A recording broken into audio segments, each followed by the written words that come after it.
Hello and welcome to tonight's episode of FPL Ambassador Show. We are glad to be back once again after a 2-week break. How are you doing, Marlvin? I'm great, thank you. Good to be back. Sure. How are you doing, Raymond? I'm great, by God's grace. Nice. So we are on for tonight. Let's get a show started. Okay. All right. So we just want to brush through the Euros and wow, what a final it was. The UK boys over here, my shit. Marvin, how was the Euro finals for you? Well, very, very dramatic. I, of course, wanted England to win, but clearly it didn't go the way I wanted. So it went to Rome instead of coming home. But we'll take it like that. I think Gareth Southgate, on the whole, I think he's done a good job. And I think the future is bright for the England team. So we hope for better luck next time. Sure. Raymond, what do you think about the Italy team? I think they are solid tactically. Mancini has really done a good work of using guys who nobody really tipped to do well. I know coming into this tournament, most people weren't expecting the Italians to even reach even the semis.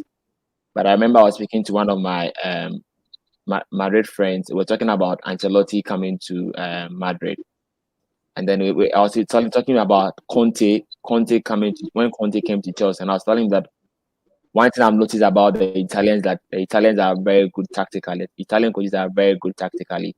Sometimes you don't see what is quite special about them, but they're able to drill a team that, number one, is very, very difficult to beat that team, and then as the team continues playing a particular style for a while, they now become very efficient. So I was telling him that I see Mancini doing quite a very good work at the Euros, but I didn't tip Italy to get to the final though.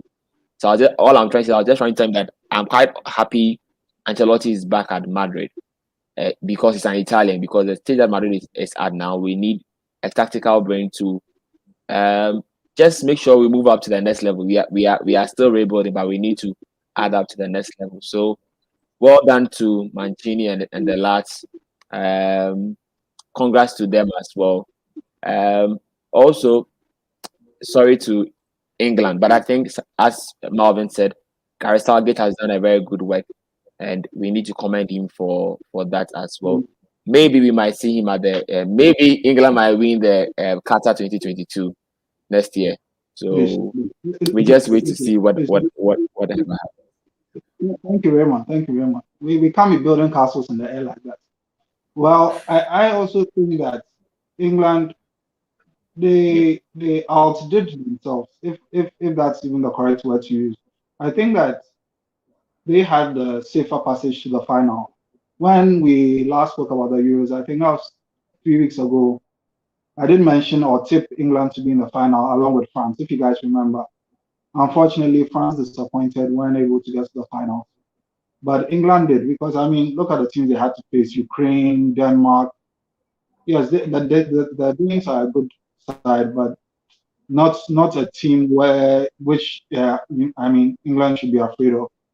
All in all, I think they did well. But the only sad thing that happened afterwards, which left a sour taste in our mouth, was the racist abuse on Sancho, Saka, and Rashford. Marvin, do you have anything to say about that? I think this is pretty much a long-standing issue that we have been facing. And I mean, there's so much campaign in regards to kick it out, the kneeling on the field before the matches start. Honestly, I think it will be a long-standing problem. I feel like people will just continue to do what they do. I hope that there will be a better way to go about this to be able to try and stamp it out of football. I just feel like it's a long-standing issue, and I think it might persist for a very long time to come. It's very unfortunate, but it's the world in which we live in at the moment, where everybody feels they have an opinion and want to be abusive about it. And it's just rather unfortunate that it has to be in regards to color and in people who are black, and it's just rather unfortunate. But we just hope that in a bigger sense, I think football brings a lot of joy. Football brings a lot of things that can also benefit, let's say, society in that sense. So maybe football or coming together in football can even help stamp it out in a wider sense. So let's just hope for the better. I think we are better. We are better than that. But let's just hope for the better. Because what I also realized was that even with the hard work put in by Rashford, Sancho, Saka, they are the kind of community service that they render, the kind of things that Rashford has done in terms of the school feeding projects, Saka in terms of bringing communities together, taking care of people, Sancho doing likewise. They spend a lot of their income, on helping people who are living impoverished lives. And it's rather sad because, I mean, if all those penalties had gone in, by now they'll be hailing them. But it just shows how, these racist abuse we thought was on the decline. This has just shown that, unfortunately for us, it's not going anywhere. It's going to stay a long time with us. But I think I saw the UK Prime Minister speaking at Parliament yesterday, talking about having a meeting with these social media giants, Twitter, Instagram, Facebook, talking about taking a 10%, fine from their proceeds if they are not able to clamp down on these racist issues. So I think that it's good enough. All in all, we hope for the best moving forward, and we hope that England can do us proud in 22. That's Qatar 22, but I strongly doubt. Yeah, but I just want to ask you, who was a surprise team for you in the past years? I think it will be Denmark, and I think it's Denmark because of the thing that with Eriksen. So I think he gave them some form of momentum. He gave them some form of motivation. So it really kept them going, honestly. So I think the surprise team pretty much was Denmark, because I think at the beginning of the Euros, everybody was like either you're talking about the likes of Italy, Portugal, France, Belgium, all these big teams in quotes. Yes, but I think Denmark did themselves proud in going to the semis. Yeah, I think so. Even the penalty conceded, I thought it was a bit dubious. To be fair, I think that the one Sterling won. I don't know. We even had an argument about it on our WhatsApp group, if you remember. We spoke about it on the night. When people were telling me that I should go and rep the game and all of that. I remember, but it's all good. It's all good, and the best team has won, and that's it. So Ray, that's to sum up everything. How did you see the Euros in general? Before we move on, I think it has been quite interesting Euros. This Euros was supposed to take place last year. But due to COVID, we've had to postpone it here. But I think we've actually enjoyed it. The excitement of having the big guys being knocked out early. Remember when it was round of 16 and we had this path to the final. We're expecting we're expecting France. We're expecting France, Belgium, England, and co to make it. And actually, the good thing for England's side of the draw was that we knew the person who was going to win the England-Germany match was definitely going to make the final. But the challenge was the left side of the draw. Exactly. Who was going to make the final? And it just proved that Italy was the strongest. And we're expecting Belgium, France semi-final per se, but Italy rather proved us all wrong. Beat Belgium, who also beat Portugal. France surprisingly were knocked out by Switzerland. So it was quite a very interesting Euros because not everything went according to the pundits' prediction and stuff like that. But at the end, it wasn't going home. It actually went to Rome. Yeah, exactly. Thank you so much. For me, the team that underperformed was Belgium. France, penalty kicks, it's a lottery, so anything can happen. But Belgium, the way I expected them to go far, they didn't. But anyway, it's all good. Congratulations to Italy. All right, Raymond, so we move on. Let's check out the main business for tonight.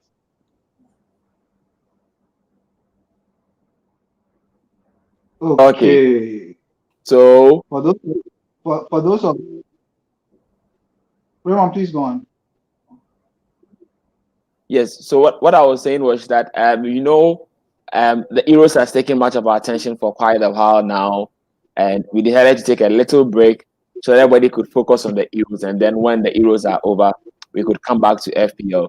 Now, during our last show, as at then when the prizes were revealed and then FPL was live, I had already made my team. But it's important that our viewers get to see the few of us, our teams, and see how we are thinking, because most of them want ideas as to what to do with their teams. So we have the first team here. This is Roland's team. So Roland, would you be able to take us through your team, or you want me to take you through Sure. for you? I'm good. Let me take over. Sure. All right. So I think that with my team, I went a bit off the template because when picking it, you need a balanced team, and I think that yes, to my own surprise, I've picked Shaw. I've told you how he's an underperformer for me, and during my checks, I realized that towards the latter part of the season, yes, he did improve. But looking at his stats in general, I think that towards the tail end of the season, since we saw an improvement, and in the Euros especially, he's played very, very well. To keep Chilwell out of the team is no easy feat. And I think that he's been able to manage himself well, show character. I mean, even chipping a goal in the final, which bodes well for him.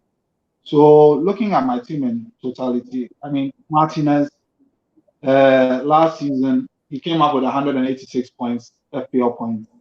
He had 15 clean sheets, and he made 142 saves. So for me, it's a no-brainer not to have Martinez in my team. And Foster is just the backup keeper. If Bachman is to get injured, he comes in, he steps in as the keeper. But usually what I do during the season is not to be changing keepers. I don't want the dilemma of having players you have to change. Okay, this player is facing Brighton, this player is facing maybe Brentford. Who do I play? I usually don't like it, so I just want to keep one keeper throughout the whole season. So I've decided to stick with Martinez. Then you move to the defense. You look at Chilwell. Chilwell played 27 games last season. He had 3 goals, 5 assists, and 18 clean sheets. So meaning that his output isn't bad at all moving forward. And like I always like to say, I prefer to have defenders who are attacking minded. So whether the person goes up for corners, whether the player is a left back or a right back, I just need one defender who I know at every point in time, any given chance, he will move forward. So that's why I picked Chilwell. It's a real time. Marlvin spoke about him the last time he spoke, 14 clean sheets. He steps up for corners as well. It's not bad. Yes, Stones, 19. What I realized when I was looking at Stones, 19 clean sheets in 22 games. So it means that it's only 3 games that he Wow. played that he didn't keep a clean sheet. So you can imagine. And he's good at corners too. He scored 4 goals, right? And he came up with, I think, two assists or so. So for Stones, it's not bad. And looking at Lucadinho too as well, yes, he got injured during parts of the season, but he came up with 7 assists, even more than Salah did. In 30, I mean, 10 clean sheets, seven assists. It's not bad. He didn't score last season though. We know him for how good he is when it comes to free kicks, when it comes to corner kicks. So that I mean, looking at Everton's opening fixtures, they are quite flexible. 8 out of 10 are rated 3 or below, and they have just one tricky fixture and one difficult fixture. So I think that it bodes well for the Everton defense. And with Rafa Benitez coming in, Rafa Benitez is a defensive-minded coach, and we all know he's good at keeping the 1 goal, the 2 goals, but he always makes sure that his back line is solid. And I think that would do us good with Junior and the team. Now, the surprise pick for me is Dele Alli. You know, I believe that he's one player who divides a lot of opinion. But when given a continuous run in the team, he's able to do a lot of good work. Last season, he wasn't played that many a time. He just got 15 games. And even after the 15 games, it was just a few times that he started and he gave only 1 assist. But when you look at his previous season, 8 assists, 2 goals in 25 games, it's not bad. So I think that he's a bargain at 6.5. He's a bargain for anyone who's interested. Salah, there's nothing much to say. Fernandez, Buendia. I mean, with the stats in 39 games, he had 31 goal involvements. I mean, with goals and assists, 16 assists, 15 goals. What more can you say about him? So the only thing that I was thinking about was Grealish, but Grealish is a bit expensive because looking at Grealish, even though he got injured for most parts of last season, he still got 10 assists. And the person who got the highest was Kane with 14. So you can imagine if Grealish had stayed fit, the number of assists that he could have gotten. So that's one for viewers to keep an eye on. Bissouma, as we all know, just a bench fodder for us. Then in attack, I have Antonio, Watkinson, Ivan Toney. I mean, Marlvin elaborated on Ivan Toney's performances last time when we spoke. 51 goals, 10 assists. But one thing I want people to be careful about is his disciplinary record. Last season, he had 9 yellow cards and a red card. Okay. So going in for him is good. But the thing is, you should also look out for, he's made in the mode of a player like Zaha, like Troy Deeney, those kind of players. As soon as they get, the game is not going their way, then a tackle comes in, a tackle flies in. So that's one thing for our viewers and FPL managers to be aware of, because 9 yellow cards is not small. He's not a defender, he's an attacker. And most of you know attackers don't rack up those number of yellow cards. So that's one thing we should keep an eye on. But his goal record is just phenomenal. Watkins, 14 goals last season and 37 appearances, 5 assists, not bad. And Antonio, if only he can stay fit, I believe that this season can be Antonio's season. 10 goals last season, 5 assists in just 26 games. And even in those 26 games, he didn't play 90 minutes. He was substituted for most of the games that he played. So all in all, this is my team shaping up, and I don't know how you guys see the team. Raymond, how do you see the team? What's your take on the team?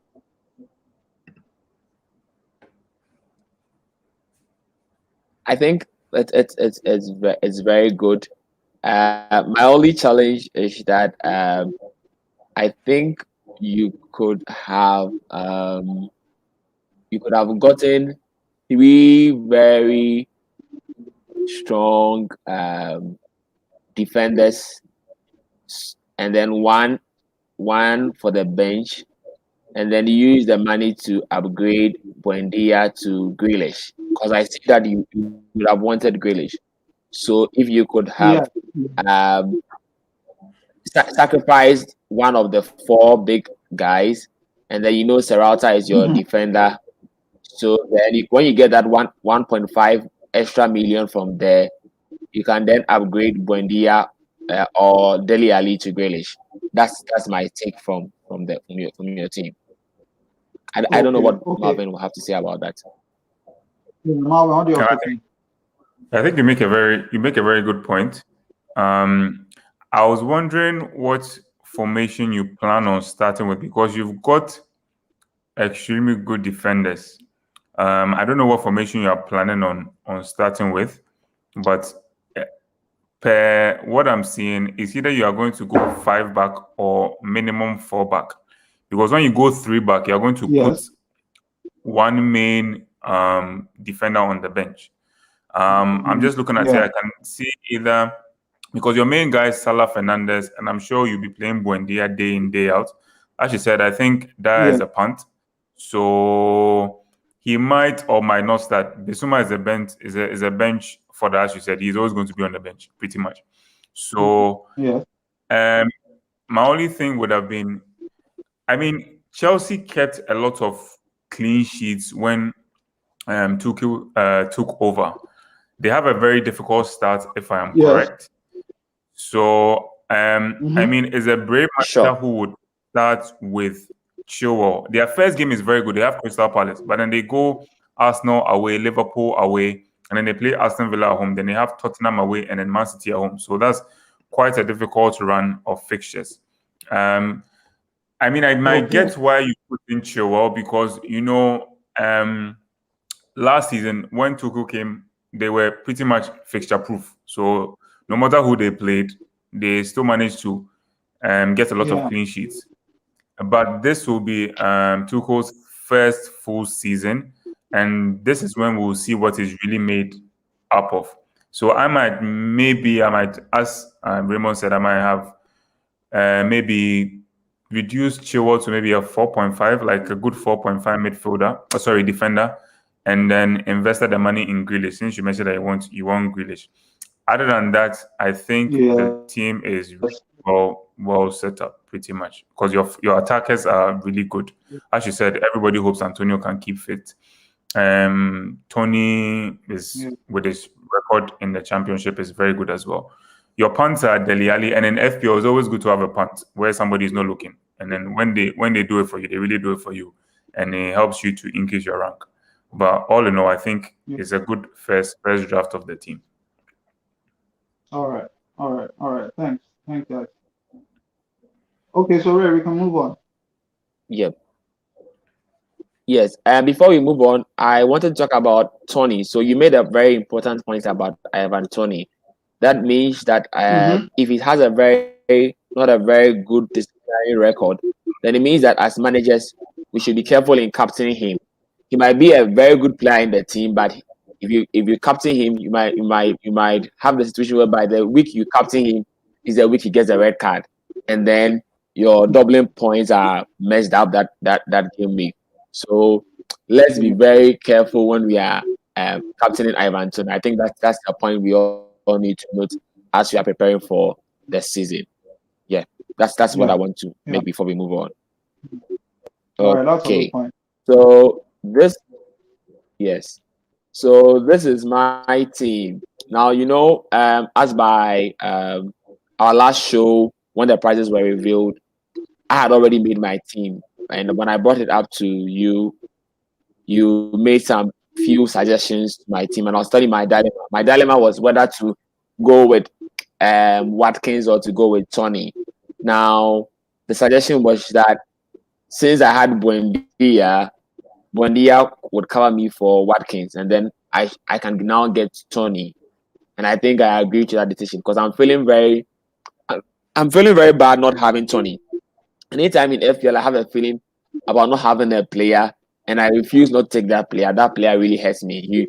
Roland, you remember my Calvert-Lewin story of last season? I wouldn't want to have a same Calvert-Lewin issue this year. So because of that, I don't want any problem. I'll just start with Ivan Tony, and then I'll have Nacho. I don't know why it's always difficult for me to pronounce Nacho's name. I don't know why. So please pardon me. I'll just say Nacho.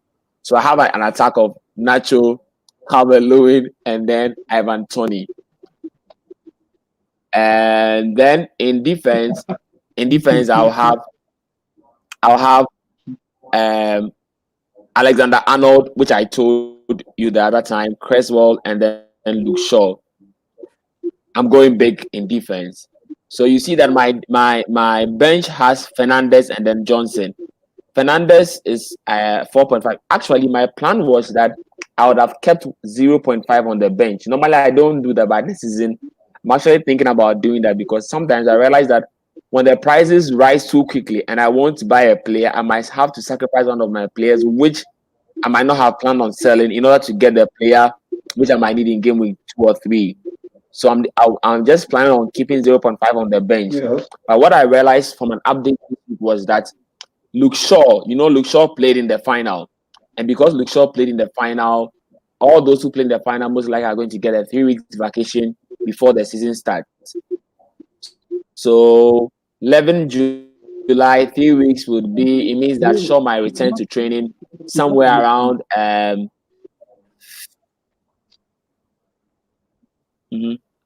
Can I go ahead? Roland, you were saying something. Yes, what I was saying was that Yes, you can go ahead. for our view, Rashford will be undergoing surgery for his shoulder. So what it means is that he may be out for the next 2 months. So if he's out for the next 2 months, Greenwood, Sancho are very good options. Yes, so that's what I just wanted to put across. Please go on. Very good options, sure. Yeah. I wanted to bring, sure. That's very good. Yeah. So with Shaw, my plan is that if Shaw is going to miss the first, it's likely he might miss the first match, game week 1, or he might not start that match. He might be benched and play a few minutes. You know, if a defender plays less than 60 minutes, you lose the clean sheet bonus. So what I'm doing is that I'm now going to use that 0.5 extra money to buy Fernandes instead of having 4.0 Mankilo. And I think Fernandes has quite a good feature for game week 1. So then after the game week 1, when I'm sure Shaw is back, I can sell him and still have my 0.5 back so that I don't have to rush to buy players. Because this year I'm planning on delaying my wild card to somewhere around game week 6-7 when the fixtures turn around, when Chelsea and City begin to have their very good fixtures. I'm not planning on playing a very delayed wild card this year. Is called a delayed time to play a wild card? I'm shocked. Why do you play wild card after game week 3 hours? No. Okay. Sorry. So normally I'll play my wild card around game week 4 to 5 after the first 4 fixtures. So 6 to 7 is a bit more delayed for me. That's my plan. But anything can happen. Maybe I'll go back to my traditional 4 to 5. So what I'm trying to do is that because I know I'm going to play the wild card around 6 to 7, I'm trying to manage myself so that in case I need to buy any player that might come up or any price rise, I have that money to be able to navigate within that. So I'm not forced to do my wild card that early. That being said, we are all looking to Harry Kane's next move. So if Harry Kane makes a move, it means that we might have to make some changes. And you know that the transfer window can continue for a while. So I'm just making sure that I'm ready for any changes that can happen in the market. But as you said, Fernandes and Salah are no brainers. So this is how my team is. It's a 3-4-3 team with Sanchez in pole, Alexander-Arnold, Cresswell, and Shaw at the back. Salah, Fernandes, Buendia, Maddison. I haven't talked about Maddison. Now, one thing about Maddison is that the Leicester fixtures for the first 8 games are good. I know most managers are not considering Maddison, but one thing I see is that Maddison most likely might be involved in the assist. One lesson I wrote for myself, I think about 2 or 3 years ago, was that I should always make sure I have an assist machine in my team. There was a review I did for one of my previous seasons. I realized that I was always concentrating on the goal scoring forwards, and I was leaving out the assistant goal scoring midfielders, and leaving out the assistant midfielders. What I'm going to make sure I have Maddison in my team just for the first 4 game weeks. So if you look at my team now, 2 players who, in case of any price rise or any new player I want to get, are Buendia and then Maddison. So around game week 3 or 4, these are mostly the guys I might be trying to sell to get any player as well. And I'm just praying that Calvert-Lewin will not punish me for last season. It's still the Calvert-Lewin pain still hurts me. So that's my take on my team. I don't know what you say about the team. Okay, so to start with, I honestly love your defense. Like, I think the best part of about your team is your defense, because you've got pretty much all the great attackers in your defense, which is very good. I just want to ask two questions, and they are all in regards to Leicester. So, I think Harvey Barnes will be coming back. I don't know if you have the option of pretty much in comparison to Harvey Barnes and Maddison, because I think they were pretty much neck and neck until Harvey Barnes got injured. And Harvey Barnes is more attack-minded. As you said, Maddison is more of an assist machine. I don't know whether you'll be considering taking Harvey Barnes over Maddison. And also Iheanacho. You know the new Leicester striker that they signed? I can't remember his name now. Daka. Is that the name, Daka? I think so. Patson Daka. Yeah. What's your take on that? Do you think he might be somebody brought in, possibly maybe more of the Euros? Is he going to replace Vardy? Is he going to replace Iheanacho? Is he going to reduce the time of somebody like Iheanacho? And are you concerned about that? Because it's like Maddison Maddison actually doesn't have competition. It's just Barnes as an alternative. But Iheanacho, I think, pretty much might have a bit of competition. I don't know whether you're a bit concerned about that. Yeah, so as we said, now this team of ours is before the preseasons. You know, the teams are now starting their preseason. So as the preseason games begin to unfold, well, we'll see the lineups by the managers, and then the formations they will play. We might have a better idea of which players are sure starters in the various teams. So, like as you're talking about Leicester, I'll be able to know whether Maddison or Barnes will have a better starting role, just like Nacho and then Daka. So, as you said, they are direct replacement. So, assuming Daka is going to play more than Nacho, then Daka would replace him there. And then for Maddison and Barnes, as you said, I'm a Maddison guy. Roland can attest last season. No, I'm a Barnes guy. I'm a Barnes guy. Last season, I really talked about Barnes. Roland at that point was not really considering Barnes per se. But at the point, he realized that Barnes was really good. So it's Barnes that actually wanted, but because we haven't had a full update whether he has recovered, that's why I have Maddison here. Both are all very good options for me. Yeah, Roland, any concern? Yes, I think that it also has to do with the Leicester players, because I'm looking at, I see Iheanacho as a player that if he's unable to perform in one or two games, he'll be taken off completely. I think the main reason why he was a mainstay last season was because he kept scoring in every game. There are players who... Sorry, not to cut you. He actually became a mainstay when Harvey Barnes got injured. So I feel like Iheanacho is one of the players that, of course, I'll be glad if he plays, but he's one of the players that we need to keep an eye on, because he's not only competing against Daka, but he's actually competing with the fact that Barnes is back in the team. Do you understand what I mean? So he's like, he has two competitors. Do you get what I mean? So it's just a concern that I mean, people you can take a look at. Sure. Yeah. The issue with Leicester I look at sure. We play a 3-5-2, right? So that means that either Castan or Ricardo or Thomas or Justin play on the flanks, right? Then with Barnes ahead of them and Tielemans and Ndidi in the middle of the park. So what Marlvin is saying is also is right in a way. So for me, Iheanacho he has a lot of competition.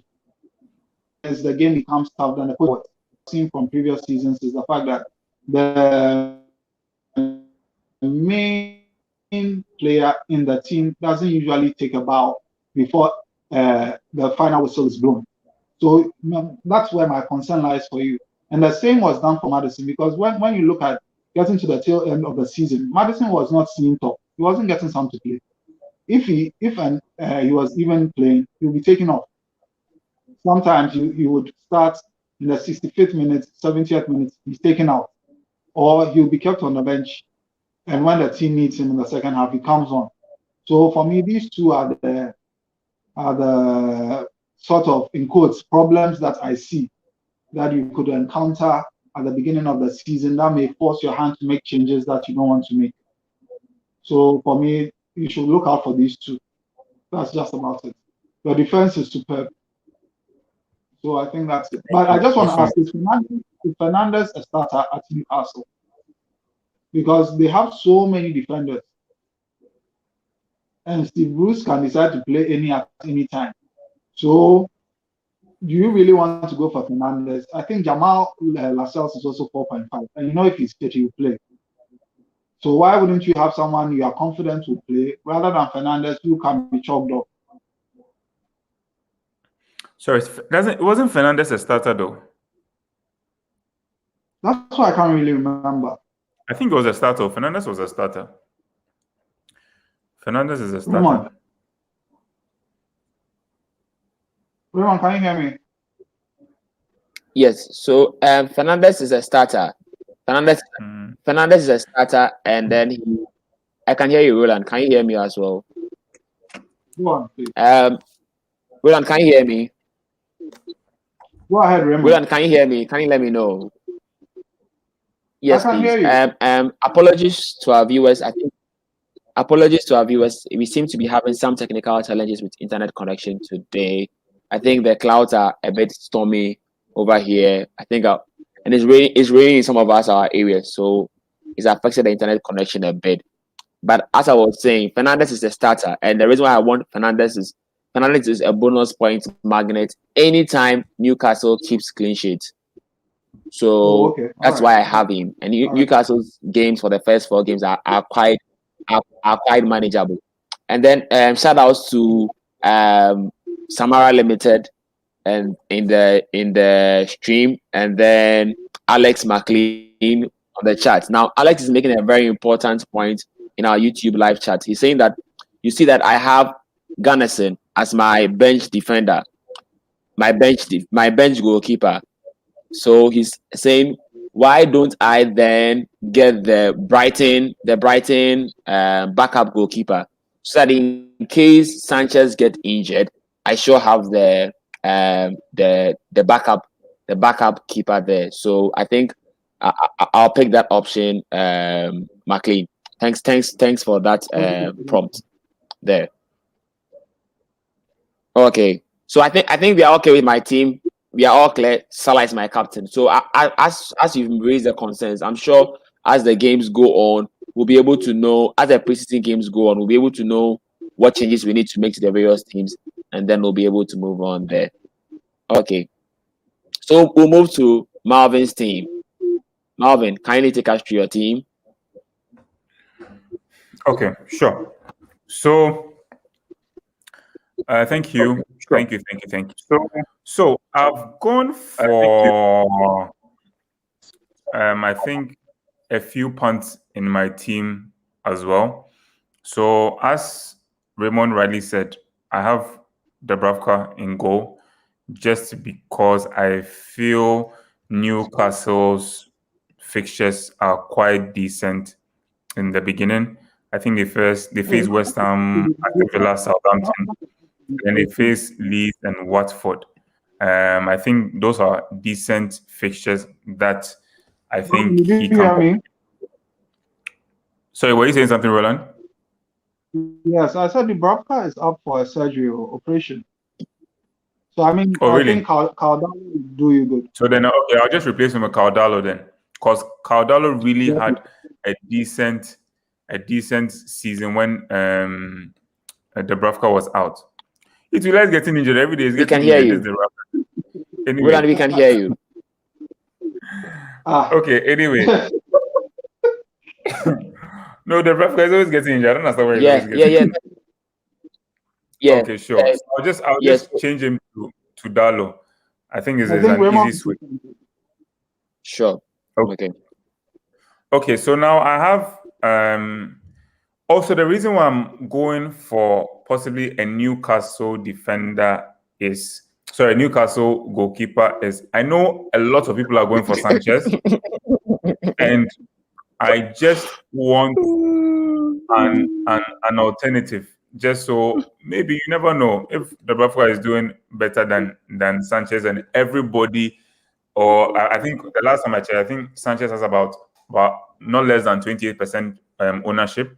So if I choose, and I know Dalo definitely have less. So if Dalo does better than Sanchez, it's just helped me with my rank as well.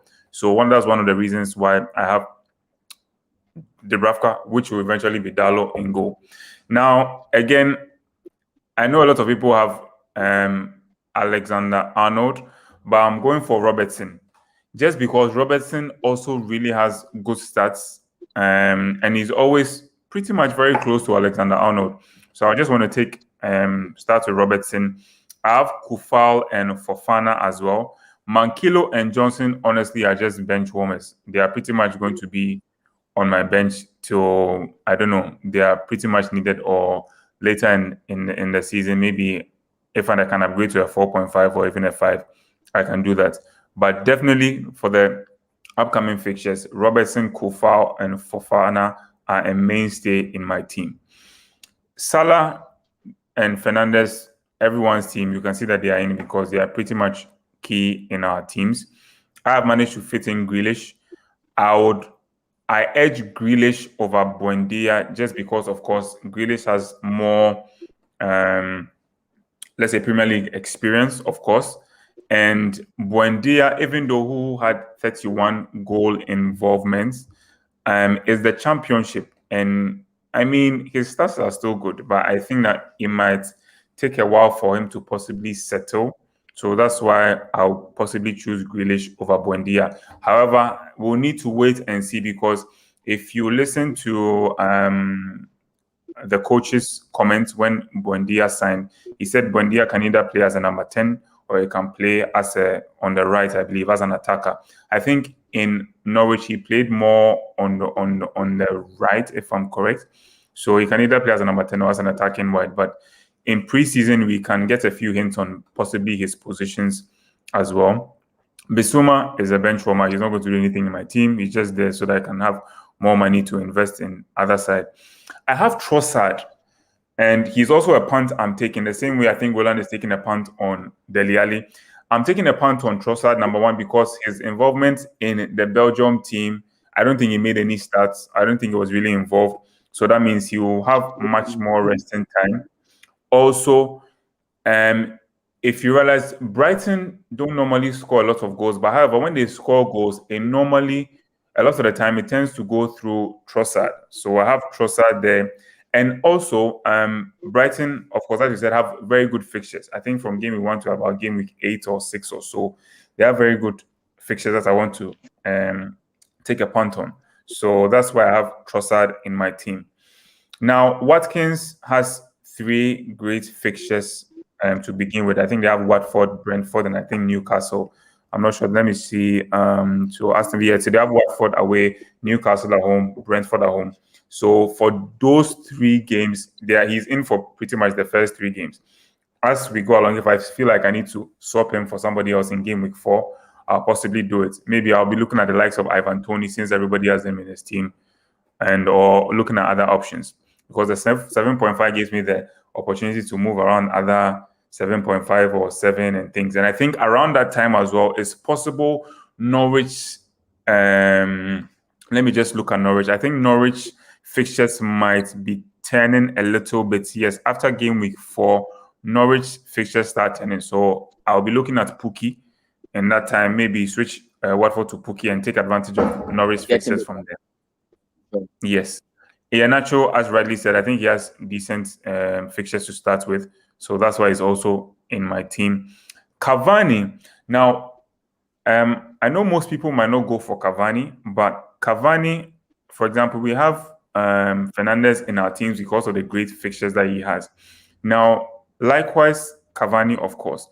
And if the likes of Sancho come into the team, it just gives more opportunity for the likes of Cavani to have more goals to score. Another thing is that there will not be any European competition, I think, in the first 4 games. I think they start after the international break.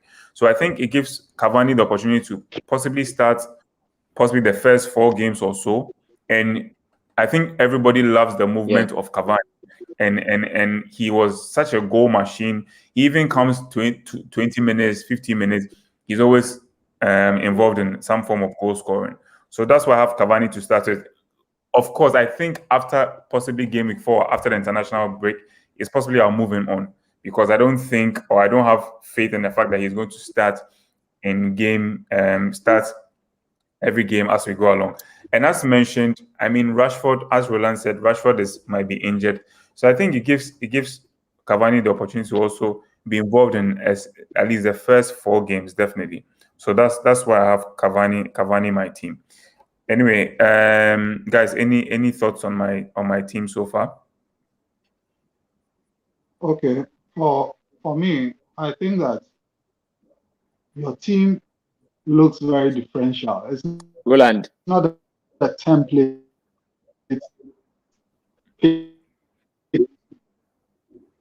Yes, looking at the stats between Robertson and TAA last season, I think it was even less than 10 points overall. And we got to see Robertson taking more corners, free kicks throughout the season. It's not a bad choice. I also feel that Cavani is a good punt for the beginning of the season. But also bear in mind that Martial is also back fit. Martial hasn't left the team. So that could be another thing you should be thinking about. With Iheanacho, we've already spoken about it. He's Martial. Martial cannot be compared to Roland. Go ahead. You see, it's not necessarily about comparison. Roland. But for me, it's usually yes. About My take is Martial is not good enough to compete with Cavani. No, it's not about ousting Cavani, but it's about the playing minutes. Okay. That's what's a worry for me. You get it? Okay. So if he plays 60 minutes, 70 minutes, there's no goal, he's taking off. Sure. No you want players who you know will play at least 80 or 90 minutes. Yeah, you trust that the person will play, or the player will play. Sorry. So it makes it easier. Well, Cavani is good. When he's on song, he is on song. But it's just one of the things, like we've been pointing out earlier, just for our viewers and just for us to also take note of. You know, if it were me, I would try and get 0.5 more to move Sufal to Creswell, because Creswell is the main deal on corner kicks, on free kicks. I mean, he can give you more assists than Sufal in any season. So these are just some things I picked up. And also, I think for you having Trossard, Welbeck will be a good punt if anyone is interested, if any manager is interested. I think that Welbeck. I think someone in the comment section was saying that. So I think it's also a good punt. You know, the reason why. Yeah, the reason why you see the attacking end is so saturated, if I should put it that way. There are so many options that you have there. So unless, I mean, they have a point. I think Welbeck is, I think 6 million?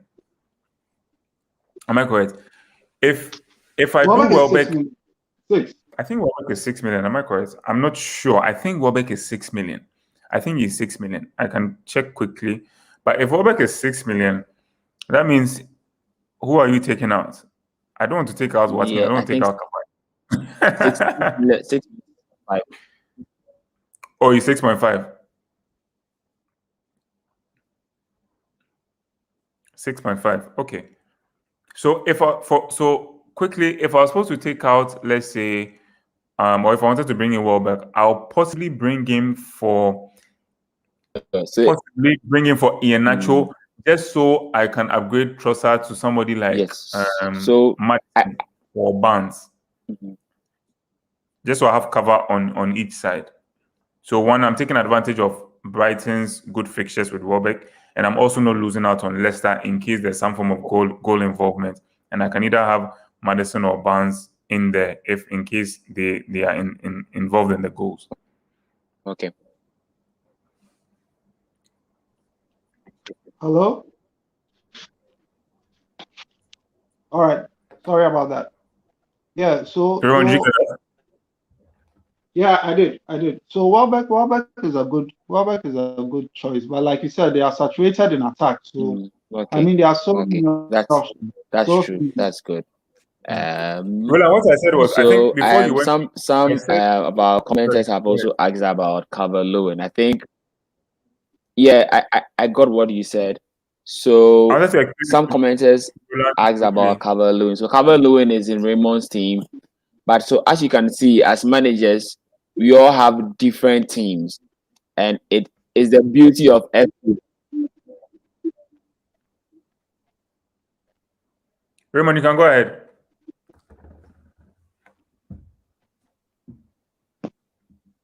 Marlvin, shall I go ahead? Yes, please go ahead, Raymond.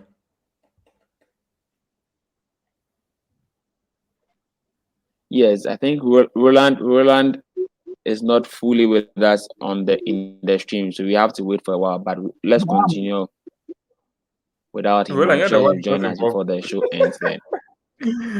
Roland, Raymond, you're the one that technical challenges. You come to blame it on other people.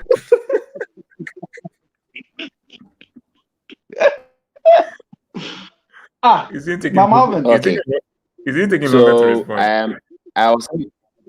I was saying that some of our comment viewers in the live chat were asking about Calvert-Lewin, and as I was saying that I have Calvert-Lewin in my team. And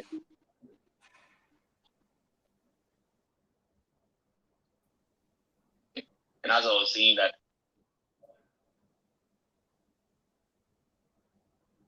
Hello, Marlvin. I mean, I think Roland is just so why you can't hear me or what? Let me know. You are delayed. Oh, what? So am I out?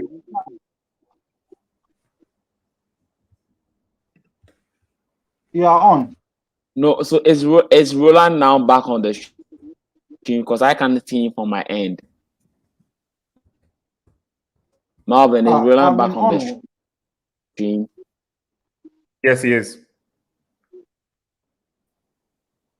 Raymond, can you hear me? Please go ahead. Marlvin, is Roland back on the stream because I can't see him from my end, so that I know. Yes, he is. He is. What to do? He is. Quickly.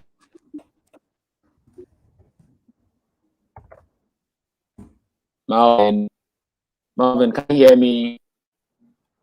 I can, Raymond. Marlvin.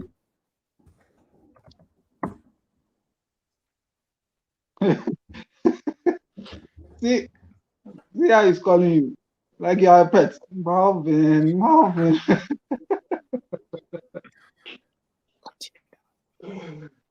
Raymond. Okay, Marlvin, can you hear me? Okay, so as yes, okay, so a few challenges. Sorry, I don't know why we are having some intermittent internet challenges today, but we just hope it gets better for us to wrap up the team. So, well, I think Raymond is off, so I think we might need to take it from here. You couldn't hear us, but yes. All in all, I mean, he was reading something from the comment section. Did you hear what he said? Yeah, I think something to do with Calvert-Lewin. I think before you went off, I was saying that if I was supposed to get Welbeck, I'll possibly get Welbeck for Iheanacho, just so I can upgrade Trossard to somebody like a Madison or Barnes, so that I can have cover on both areas. So that's what I said before. Yes. I think someone mentioned Calvert-Lewin, and he was saying that we all have different templates for our team. So Raymond has Calvert-Lewin in his team, I believe. I don't know whether Roland, you had Calvert-Lewin in your team. I can't remember now. But yeah, exactly. So some have Calvert-Lewin, some like me. I want to take a punt on Cavani, so I might have Cavani instead of Calvert-Lewin in that aspect. So yes, Calvert-Lewin definitely is a good option. It's a great option because of the fixtures that they have. There might need to be a little wait and see with how Benitez sets up the team. But either way, if I have the option, I'll go for Calvert-Lewin. But I'm just taking a punt on Cavani for now, and then see how it goes. But we've not spoken about any premium striker. You know, when you look at Harry Kane, no one seems to be talking about Harry Kane. Is it because of the price? The reason we're not talking about Harry Kane is to be able to fit Harry Kane into your team with our setup is not possible. You need to drop a big hitter. Either you are dropping a Fernandes to even a midfielder that doesn't play or a striker that doesn't play, or Alexander-Arnold to, let's say, like a 4.5 or even a 4.0. So I think you can have Kane, of course, but just know that you really have to do some surgery on your team to have Kane. I don't think you can have Kane and have Salah and Fernandes. I don't know if you can. If you can, then I really get a lot of 4.0s who are really not going to do anything. So definitely, I'm sure people would have, because I think people definitely have Kane in their team. But to have Kane in your team, I'm trying to look to see whether I had a setup of Kane. I think I had something. I saw a similar setup. But to have Kane, it's difficult for you to have the other players. You have to drop either Fernandes or Salah.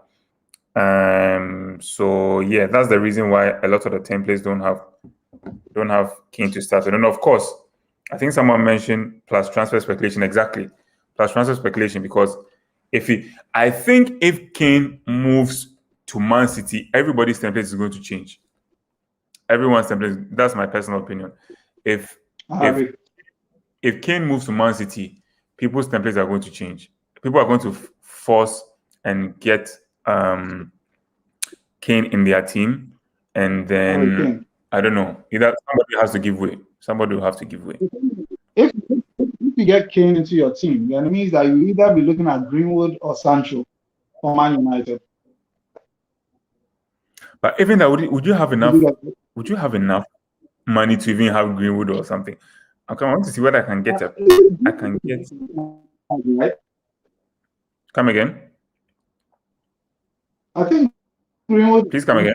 I think Greenwood is 7.5.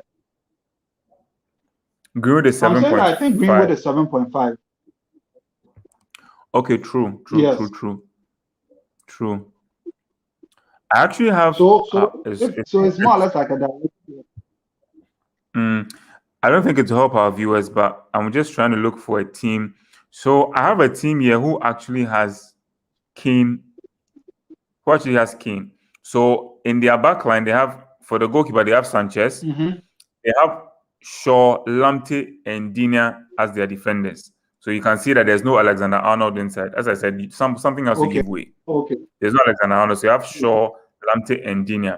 And if they have Salah and they have Fernandes, but they have Smith Rowe, Rafinha, and Sarr. So I think Smith Rowe is 5.5, Rafinha is 6.5, Sarr is 6.0.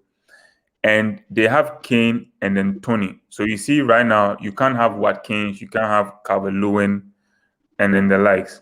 And then on their bench, they have Steele. I think as somebody rightly said, have Steele in case Sanchez is injured. They have Pukki, they have Ayling, and they have Nico Williams. I think Nico Williams is either 4.5 or 4.0. I'm not too sure. Ayling is 4.5. So you were saying something? We were saying something? Yeah. No, I said he's 4.0. Okay, yeah, 4.0. So example, he's Nico basically Williams, a bench. Yeah. So if you want to get Kane, fair enough, but you can't have Kane and have Watkins or Calvert-Lewin and things. And I think a lot of people might be going for, might be trying to do away with Keane now just because the fixtures for other strikers like Calvert-Lewin are also very good. Do you understand? The only thing though is that, for instance, yeah, I mean, yeah, I think, yeah, that's the main reason why a lot more people are not going for Kane. But if you go for Kane, fair enough. Just that you can't, something will have to give. Either your strikers will have to give, or your Alexander Arnold, who is always involved in bonus points and assists as a defender and things. So yeah. Yeah, I think so. I think we've been able to extensively cover what we are supposed to. It's rather unfortunate that Raymond is having some technical issues, but I think that we can end it here for this week. The announcement we have is that hopefully by next week we should have our mini league code for viewers and managers to join in. So that's one thing, and we also have a surprise for the winner as well. So just stay tuned, and you'll get to know what we have in store for the number one FPL manager for the FPL Ambassador Show League. So just stay tuned for that one. I think that this week we can say that we've been able to cover our teams. We've been able to give a broad scope of what everyone's team looks like, and suggestions that have come in, comments that have come in. We are grateful for all of them. We just want to say thank you to every viewer. Thank you to every person who has subscribed. If you haven't, kindly do so for us. I want to say thank you to Marlvin as well. Raymond is unfortunately not with us, so a big thank you to Raymond as well. So, Marlvin, any final words? No, I think I'm good now. I think definitely we'll be back next week with other things on the agenda. So all right. Until then, we shall meet. Yeah, sure. Okay. All right. Take care then. Bye, viewers. All right, goodbye. See you next week. Okay, goodbye.